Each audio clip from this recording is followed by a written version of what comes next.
Hello, my name is Adam Downdney. I'm a partner in the corporate and commercial team at IBB based in the Uxbridge office.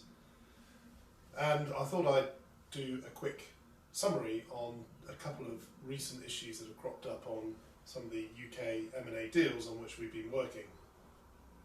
One particular area that often arises is the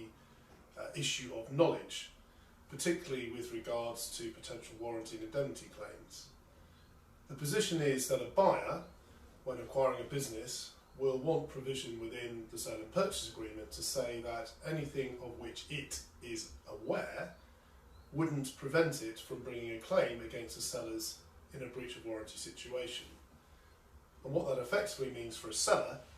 is that if the buyer has discovered something as part of its due diligence, whether that's the financial, the legal, the commercial due diligence, or any of the investigations is undertaken in relation to the business, the buyer in that situation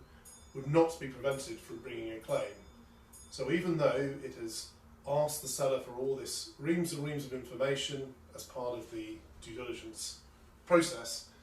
has read all that information and has had professionals prepare reports for it, it could still bring a claim if there is something that it has discovered which would constitute a breach of warranty claim.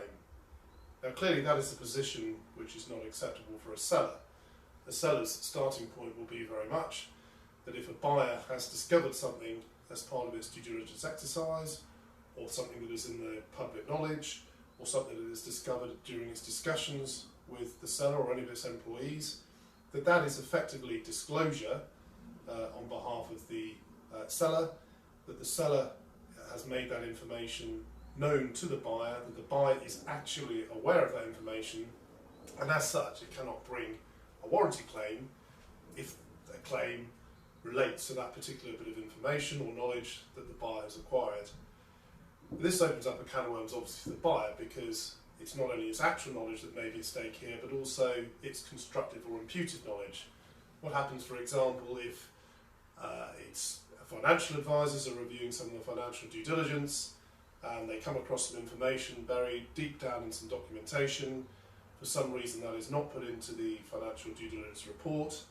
so the buyer would say, well, I wasn't aware of that, it wasn't brought to my attention, whereas the seller is going to argue, well no, in that situation that information was in there, it was part of the documentation we provided to you,